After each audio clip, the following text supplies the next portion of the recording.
Welcome back, everybody, to another segment of the Educational AD podcast. We'll be right back with today's guest, but as always, we want to give our sponsors a shout out. Now, don't hit that fast forward button. These are all companies I used as an athletic director. You should be using them too. So listen to our shout outs, then listen to the segment. And when you're done, go and visit each one of these sponsors. You're going to be glad you did. Here we go.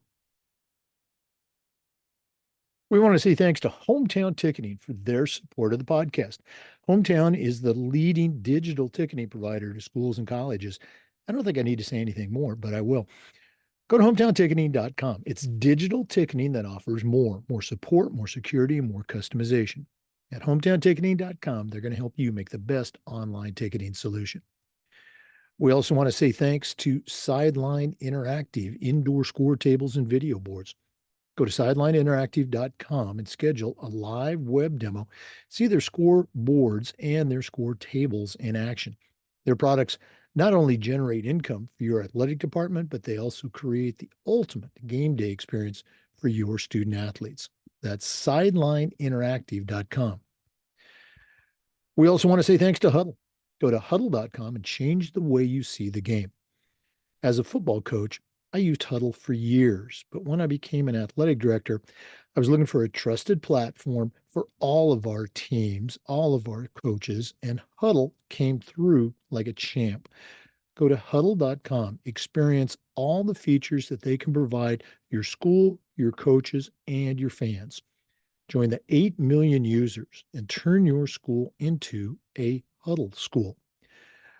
We want to say thanks to Gipper. Go to Gipper.com, start creating world-class content for your school's social media channel. It's going to help you promote your teams and celebrate your athletes. Gipper's used and trusted by almost 4,000 high school and college athletic programs. It's professional graphic design made easy. How easy? So easy, even I can do it. Go to Gipper.com. Get started today. We want to say thanks to our good friends at Home Campus, the exclusive and official high school and information management platform. And it's a platform you're going to use every single day for things like scheduling, student athlete eligibility and clearance. Who doesn't do that every day? Communicating with your coaches, your stakeholders, uploading rosters and digital forms, you name it. Home Campus does it better, faster, and easier for you. And all you have to do to get started is to go to homecampus.com. That's homecampus.com. We want to say thanks to Vital Signs Wall of Fame. If you're looking for a really cool way to display your school record boards or your school's Hall of Fame, go to vitalsignswalloffame.com. Check out their interactive touchscreen. That's right, touchscreen video consoles. It's a great way to tell your school's story, celebrate your accomplishments, and connect better with everybody in your community. That's vitalsignswalloffame.com. Mention the podcast, you'll get a nice discount. That's vitalsignswalloffame.com. We want to say thanks to Snap Raise. Have you ever spent weeks and weeks with a fundraiser and ended up with little to show for it? Stop right here. Go to snapraise.com. Hands down, the best online fundraiser out there. We used it at our school with tremendous success. Our coaches loved it. Our parents loved it. It works. Go to snapraise.com. You can check out their other great platforms, but if you're looking for a fundraiser, you found it. Go to snapraise.com. You'll be very glad you did. And we want to say thanks to Athletic Surveys by LifeTrack. Athletic Surveys is about connections.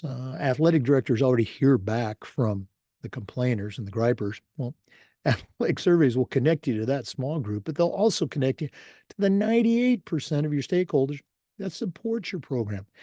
And that information is tremendously valuable when you're talking to a frustrated parent, or maybe your principal, or even your school board. Go to athleticsurveys.com. They're going to create a custom survey that helps you take the pulse of everybody in your program. That's athleticsurveys.com. Hey, welcome back, everybody, to another episode of the Educational AD Podcast. We're staying right here in Florida today, and we're going to be visiting, and this is kind of the first of a series of visits with some good friends at our state high school association, the FHSAA.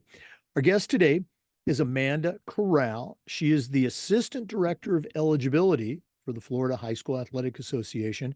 Has a really cool story that she's going to share with us today, along with some of her background. But Amanda Corral, welcome to the Educational AD Podcast.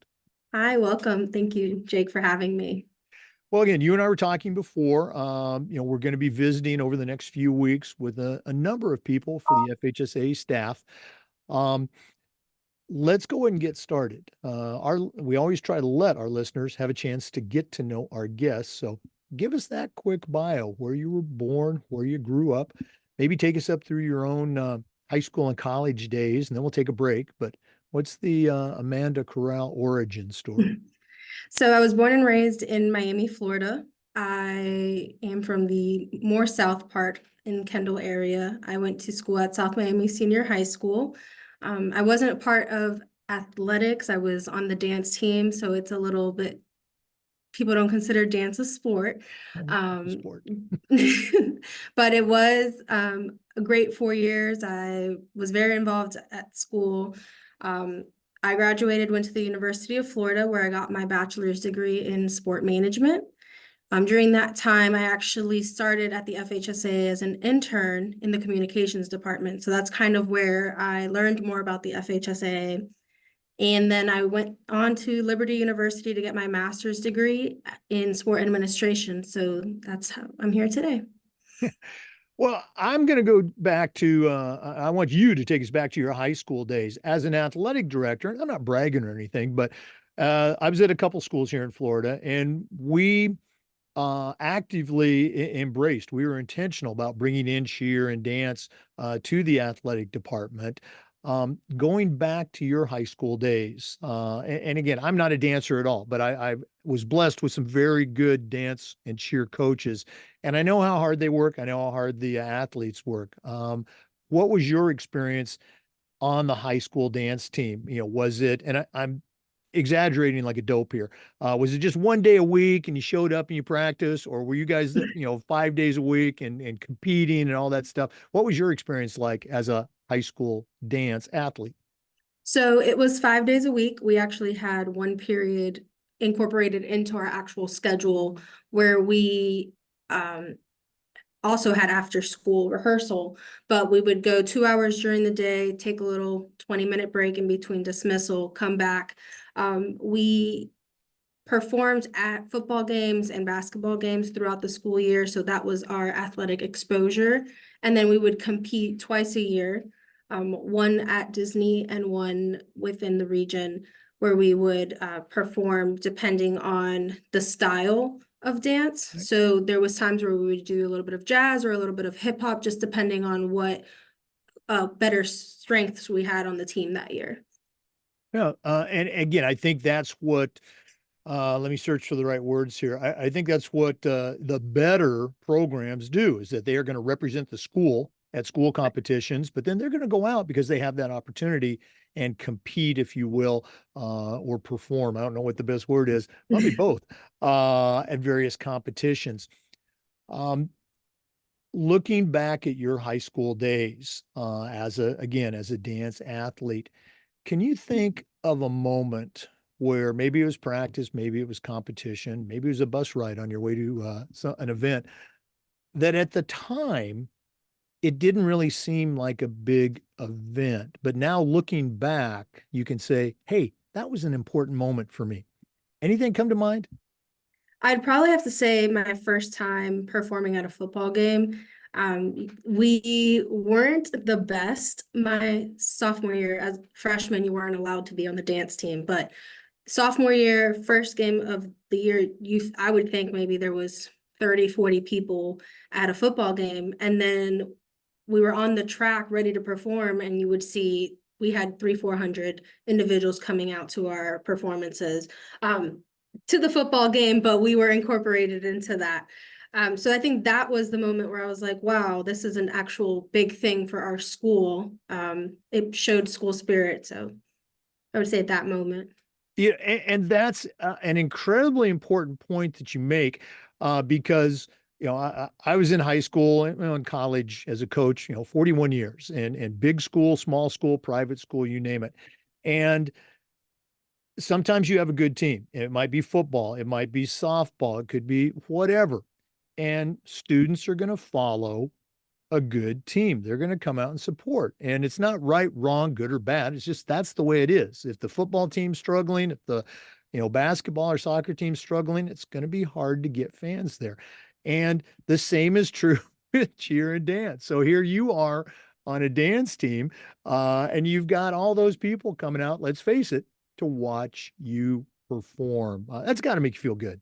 It definitely did. It was, you know, even though there was a lot of support behind our program, we were called the Cobra Charmers, which Cobras, when they're calling them, they're considered charmers. So it was kind of nice to see not only our parents were there supporting us, but other athletes. We would actually sell spirit shirts, and on Mhm. the back it would say, I sponsor this dancer. So just seeing those individuals in the crowd with those shirts, you're like, oh, they're not only here for this football team, they're here for us. They're wearing our shirts. Yeah, no, and for athletic directors, if you're listening, that's a great, fundraiser for that program. Sell those Yes. sponsorship T-shirts. That's something I did with just about every team we had.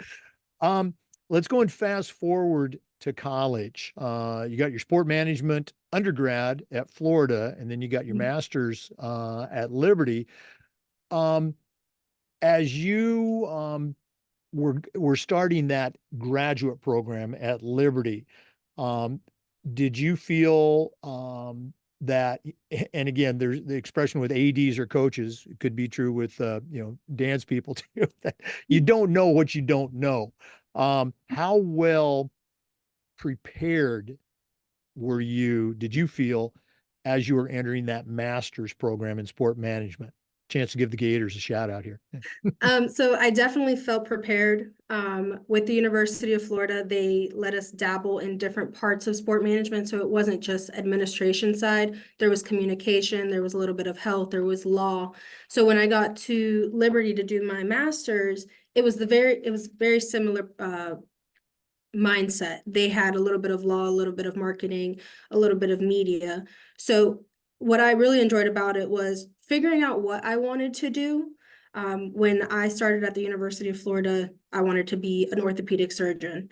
3 years down the line, I was involved in the hospital and never really took the sport management route, even though that was my actual major. They allowed you to mat, they allowed you to get your degree in anything. You just had to take the prerequisites to go to med school. So I was like, sports management, that sounds cool. And I want to do orthopedic surgery, might as well. So 3 years in, completely changed routes, started getting more involved into the sport management major.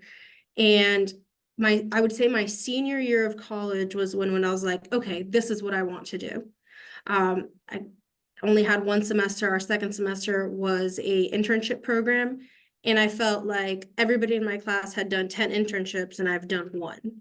So I was like, okay, I don't have an advantage here. I don't have like a sport management resume. I have more of a medical background.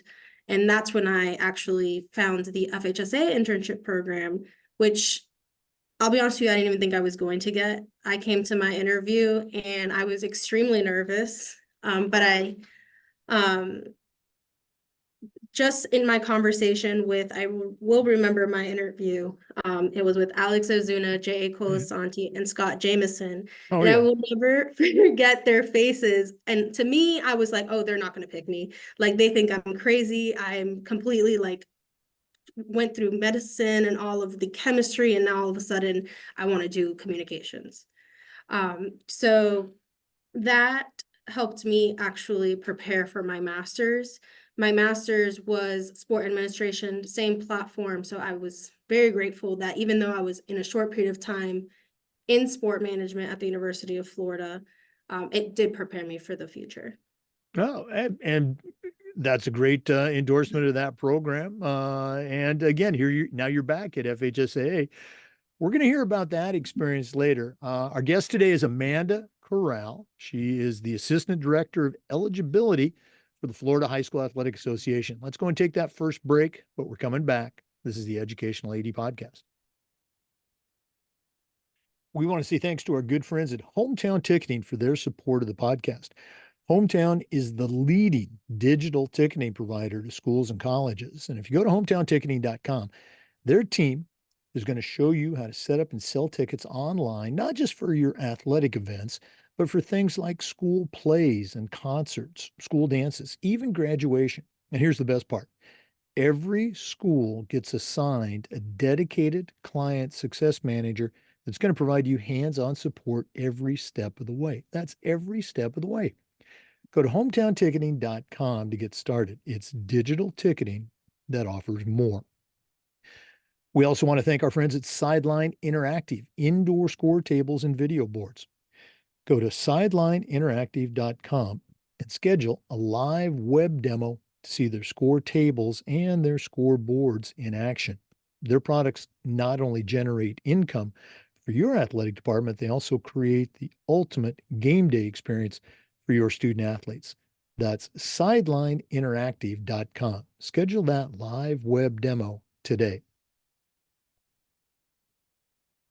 Welcome back, everybody, to the Educational AD Podcast. Our guest again is Amanda Corral, the Assistant Director of Eligibility for the Florida High School Athletic Association.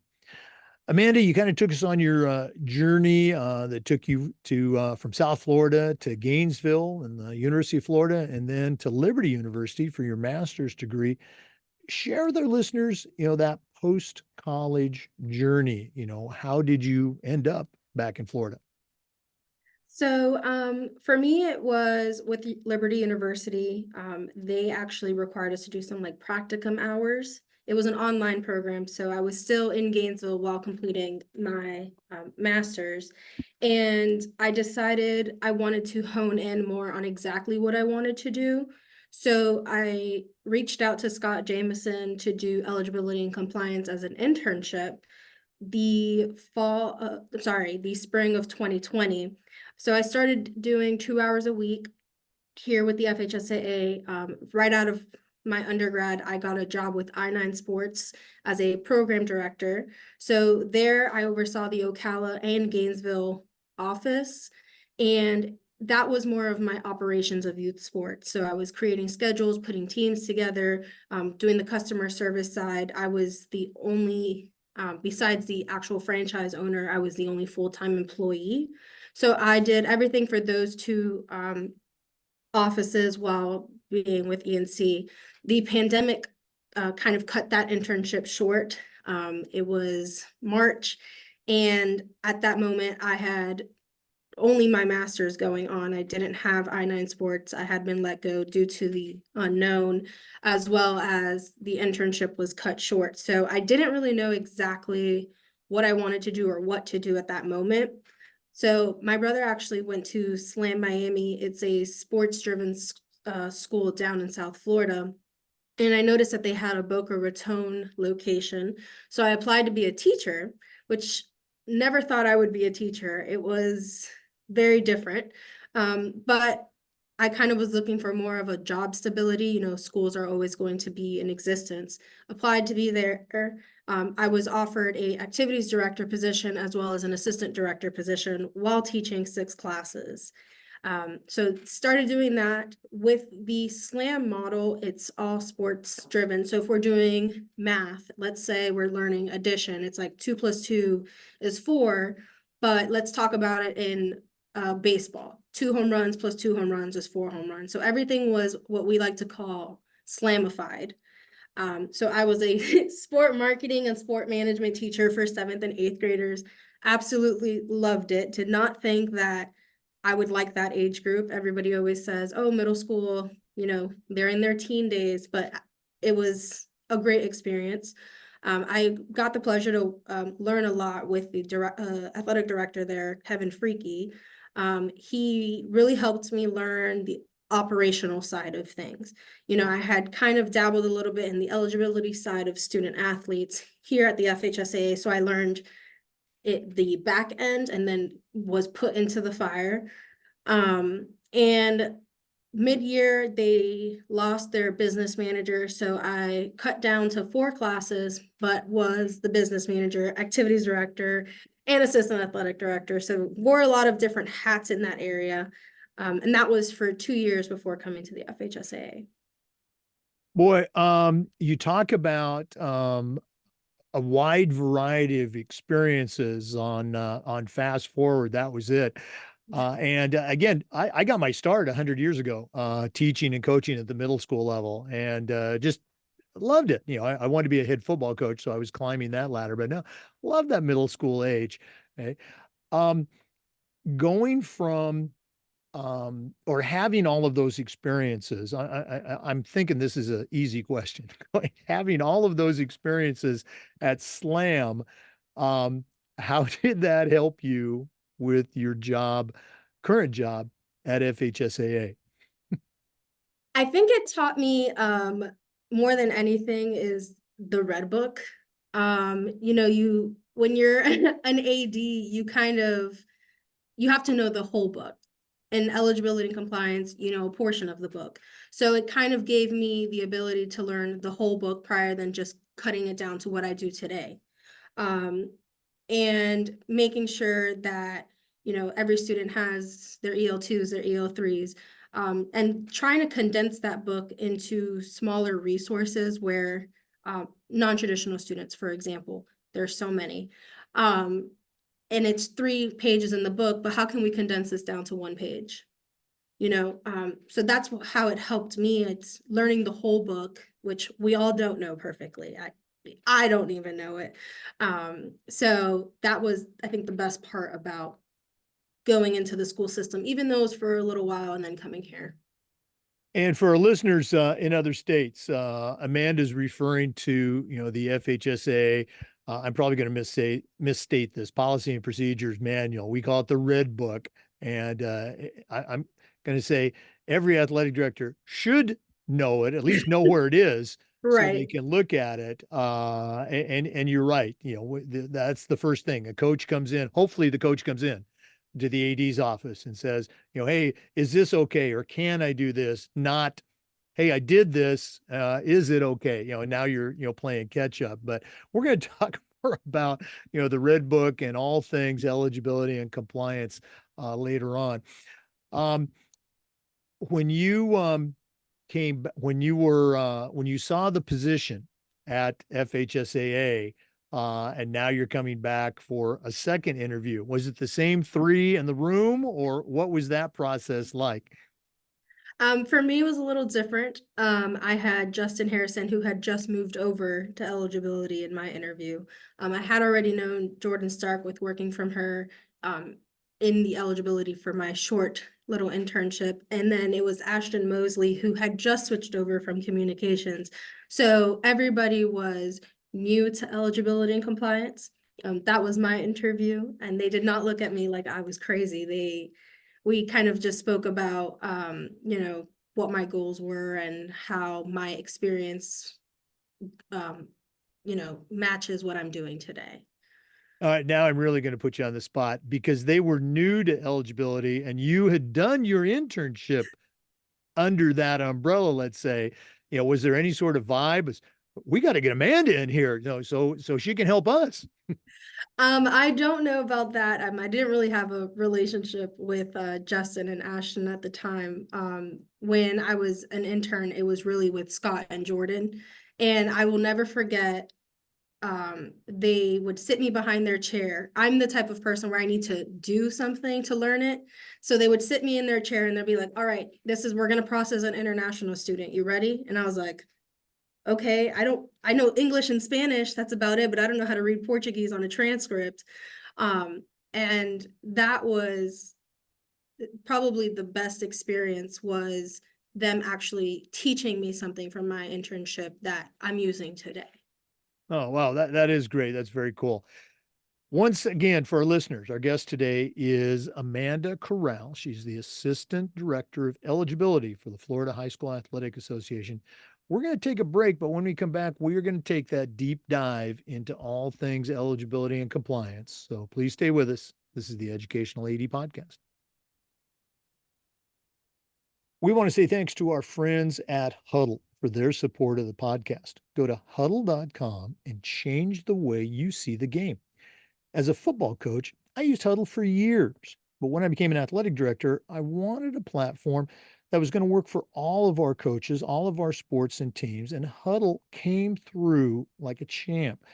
It's a trusted platform, and our coaches just loved the tools that Huddle provided, and our coaches and our student athletes and our fans loved it too. That allowed them to connect better with our school and all of our programs. Go to huddle.com, join the 8 million users, turn your school into a Huddle school. We want to say thanks to Gipper. Go to Gipper.com, start creating world class marketing content to celebrate your athletes and promote your teams. Gipper's used and trusted by over 4,000 athletic programs at the high school and college level.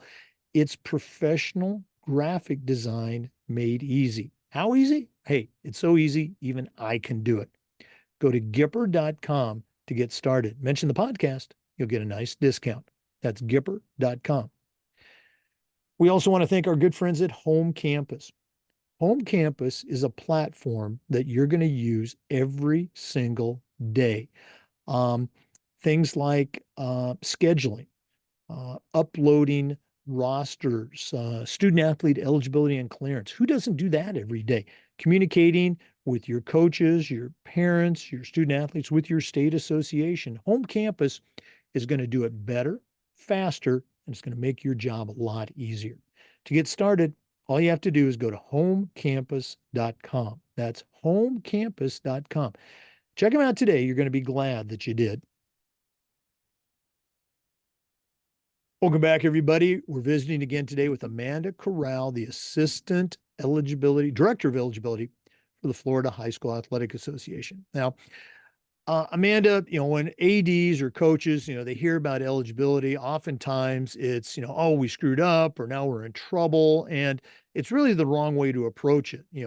Every state association has procedures and policies for students and teams and schools to remain eligible and play by the rules. And, a good AD, a good head coach is going to know those, and they are going to comply with them.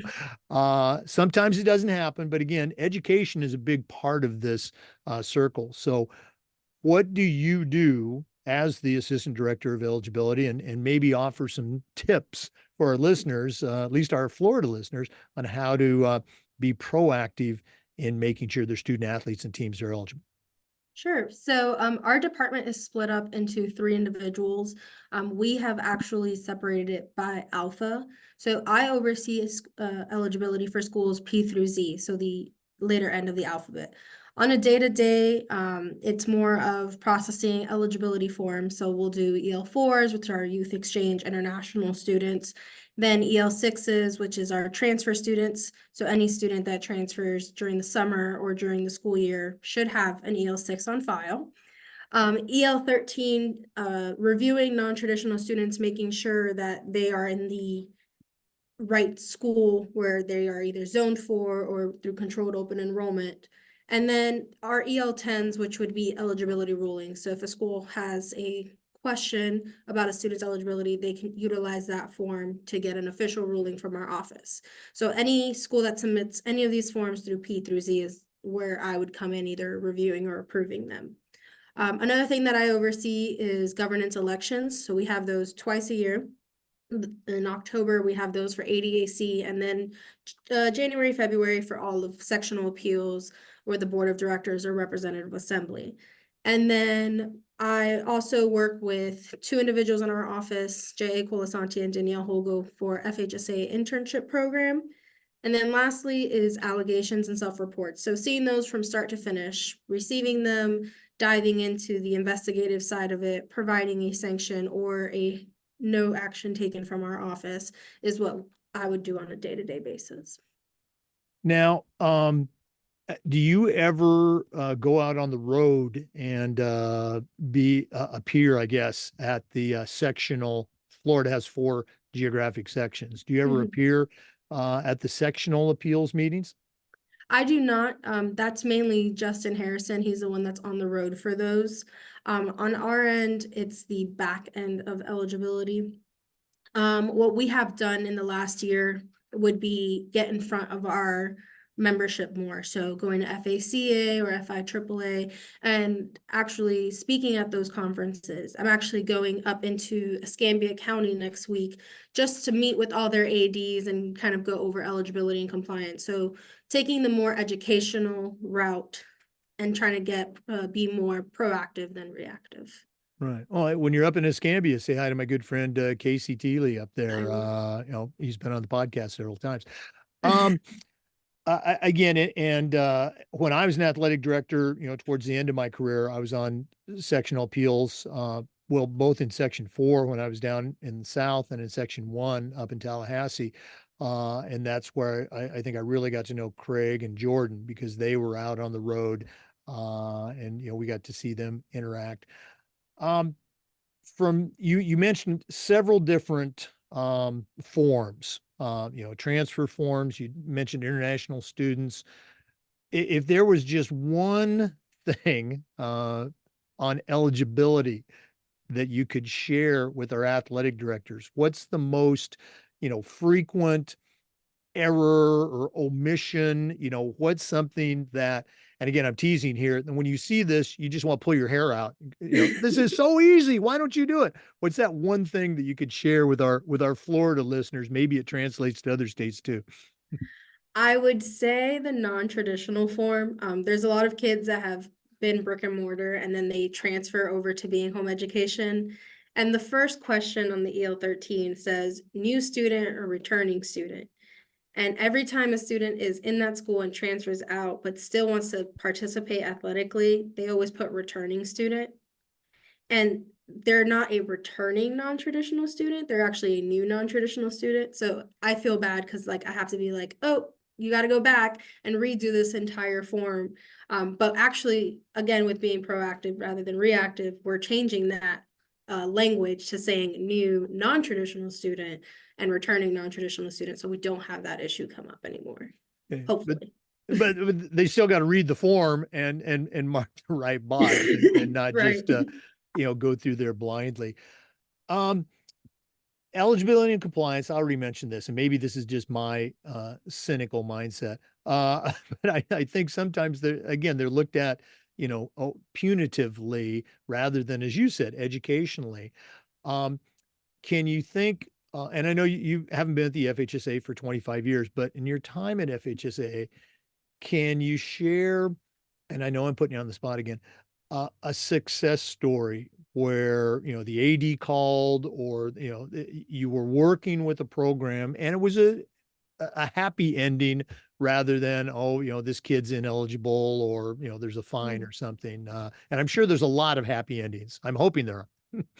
Um, there has been, you know, having an AD dread to give you a call and let you know, hey, I used a kid that has under a 2.0 GPA for 15 games in the season. How could I have avoided that? And I think going back to the educational approach with, I personally, I've been sending out like weekly or bi-weekly emails of just constant reminders like, okay, remember this form. This time of year, there's going to be a lot of transfers at the change of semesters. So just that constant educational push and reminding them has helped, in my opinion. Another thing that I've done is office hours. So I've dedicated Tuesdays from 2 to 3 where an AD can jump on and ask me questions, or a new AD where we can just go over everything. So I think I have seen it in the last year where less ADs are dreading to call just because of that educational approach. I will say I've had specifically in the Panhandle, there was an issue going on, and just talking through it and saying, okay, well, this could be the financial penalty, 2,500, but if you go ahead and self-report, we'll work with you on the sanction. We're not trying to charge you 2,500, but if you admit to being wrong, I'll only charge you 250, which is 10%. No, and again, my experience, and I've been in Florida for, over 20 years now as an athletic director, and my experience, with FHSA is that it was very much, they wanted to partner with you. It was not a gotcha sort of thing. But again, there's some onus on the athletic director to be aware of the rules, and for the athletic director to educate the coaches and the kids and the parents on those Right. rules as well. We're going to take another break, but before we do, and we'll do this at the end of the podcast, Amanda, if somebody, whether they're in Florida or not, wanted to reach out, you know, pick your brain about eligibility or just add you to their network, what's the best way that they can get a hold of you? I would say LinkedIn. They could also email me as well. My email address is acorral@fhsaa.org, and that can be found on the website. But LinkedIn would be the best way to connect. I feel like I use that as my new Facebook. The new Facebook. I don't know if that's a marketing thing by LinkedIn or not, but I love it. We're going to take a break, but we're coming back with more. Once again, our guest is Amanda Corral, the Assistant Director of Eligibility for the Florida High School Athletic Association. So please stay with us. We'll be right back. We want to thank Vital Signs Wall of Fame for their support of the podcast. If you're looking for a really cool way to display your school record boards or your school's Hall of Fame, go to vitalsignswalloffame.com and check out their interactive touchscreen. That's right, touchscreen video consoles. It's a great way to show off your school's history, all of your student athletes' accomplishments and accolades, and basically tell the story, the unique story of your school and its proud history. Go to vitalsignswalloffame.com. Uh, let them know you heard about it on the podcast, and they'll give you a nice discount. That's vitalsignswalloffame.com. We also want to say thanks to our good friends at Snap Raise. Have you ever spent weeks and weeks on a fundraiser and ended up with little return on your investment? Stop right here. Go to snapraise.com. Hands down, the best online fundraising platform out there. We used it at our school, tremendous success. Our coaches loved it, our parents loved it. It works. Go to snapraise.com. You can check out their other great platforms, but if you're looking for a fundraiser, you found it. Go to snapraise.com. Welcome back, everybody, to the Educational AD Podcast. Amanda, I mentioned that I've been in Florida now for 20 years, and I've been retired for a couple of years, but we came in 2000. I was the athletic director and head football coach at a school down in South Florida. And that was my first experience with the FHSAA.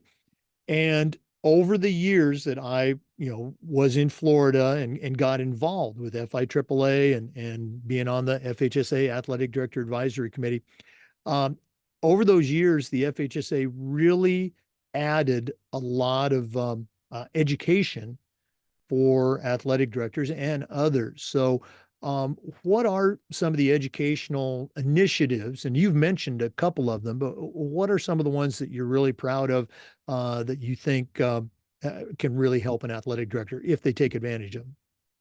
So actually on home campus, that's kind of where everything lives. We have the file library on there where we have created different educational resources for different eligibility topics throughout the last year.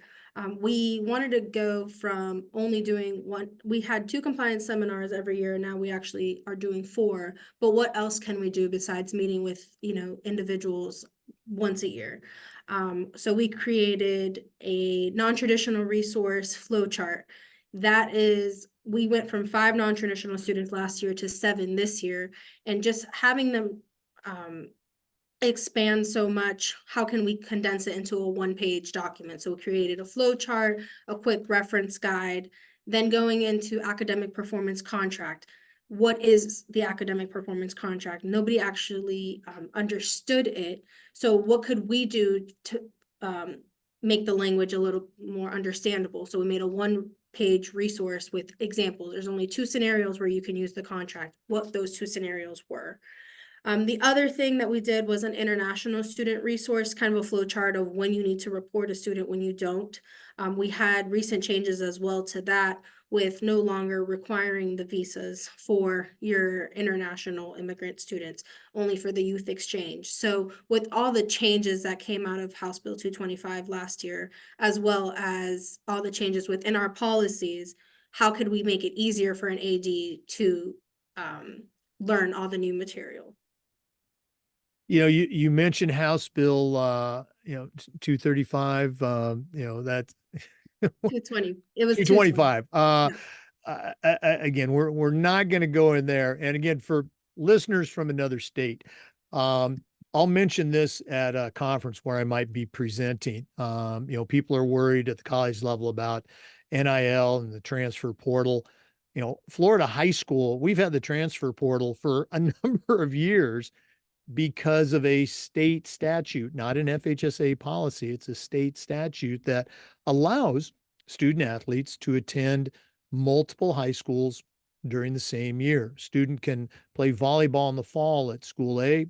When the season's over, they can legally transfer and play soccer at school B. And then the spring, they can transfer to a third school and play tennis or another spring sport. And it's not because of what the athletic directors and coaches want in Florida. It's a state statute. So it's Florida may be a little bit different than your state. Amanda, I'm going to leave this up to you. I'm not even going to pause the recording.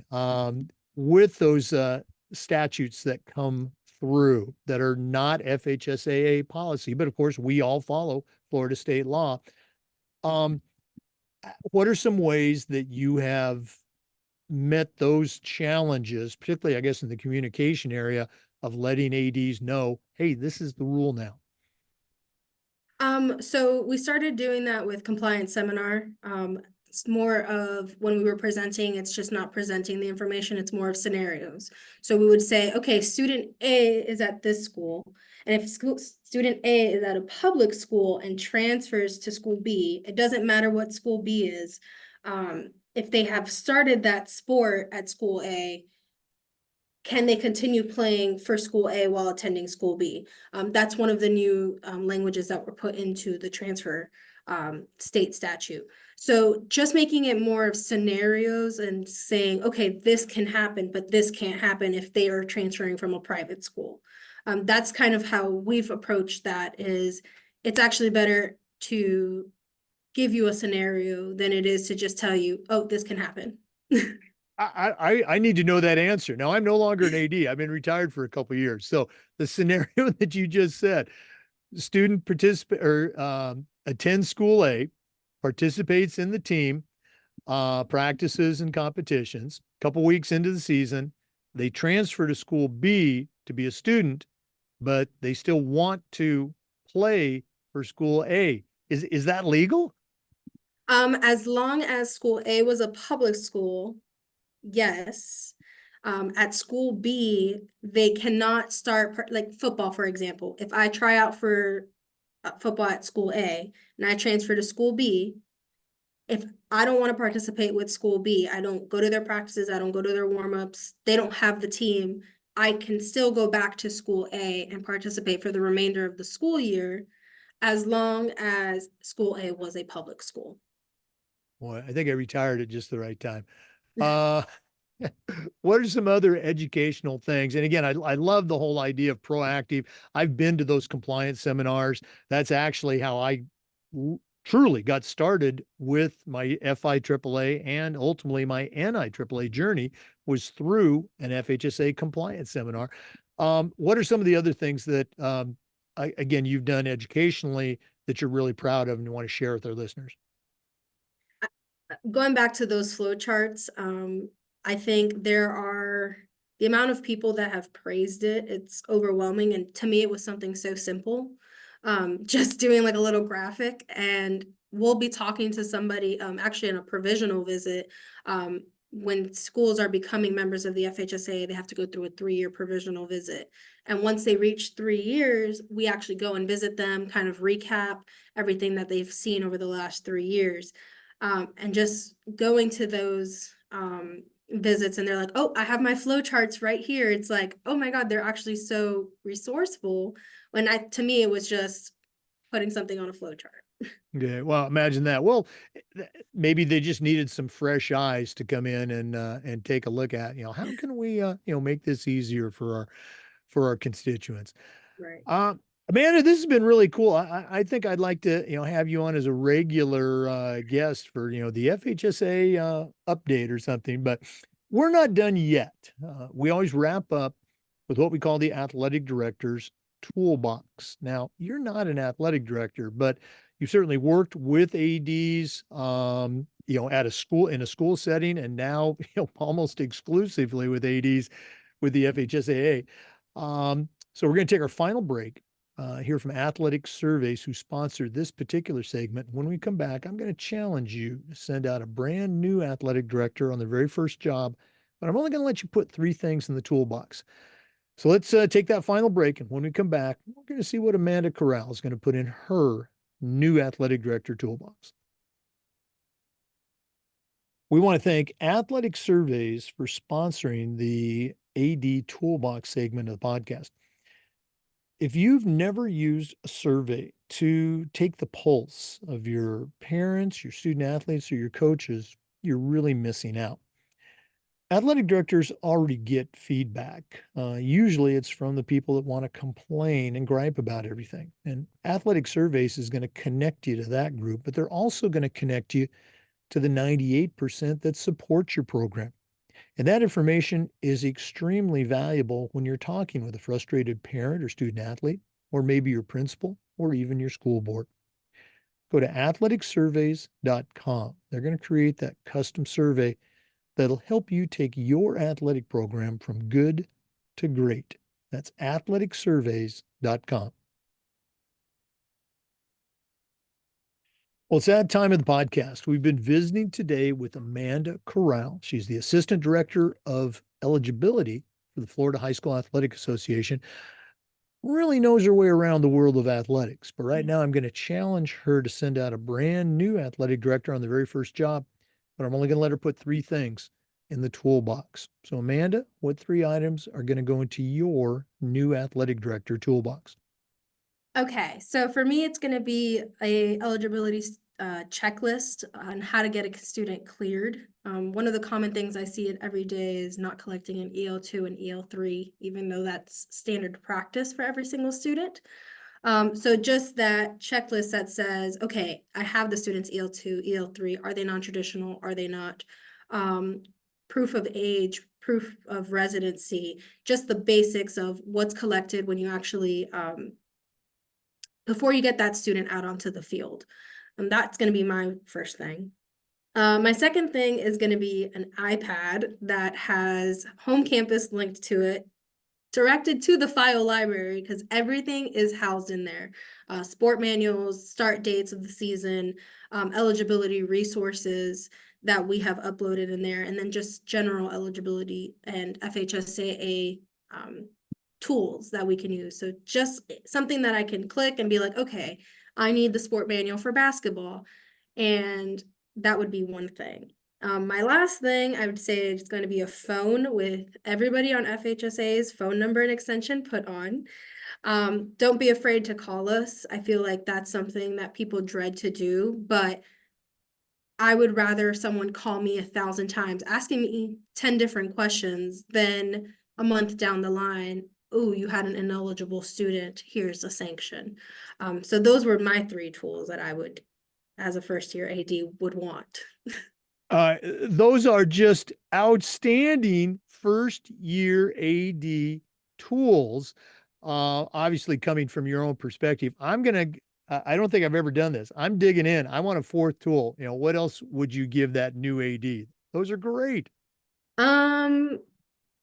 I would say $1 million, because athletics is expensive, and I came from a school that didn't have any facilities.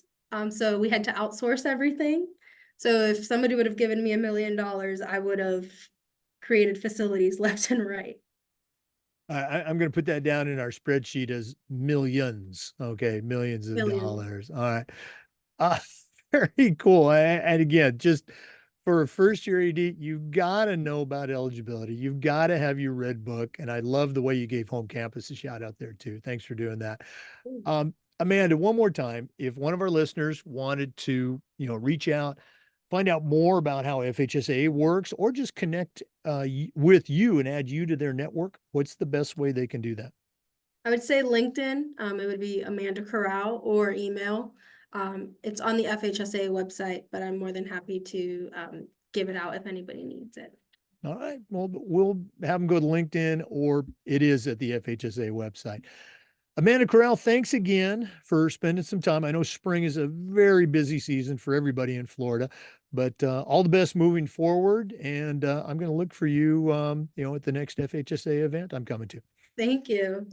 Thank For you our for having listeners. me. Oh, I'm sorry. Go ahead. Oh, thank you for having me. Oh no, it was great. And I'm serious. I think I want to get you back as a regular guest. Okay. Uh, for our listeners, we do this just about every day, and we upload the Zoom recordings to the Educational AD Podcast YouTube channel. Of course, we appreciate you listening. Come back next time for more best practices and another great interview on the Educational AD Podcast. We'll see you next time.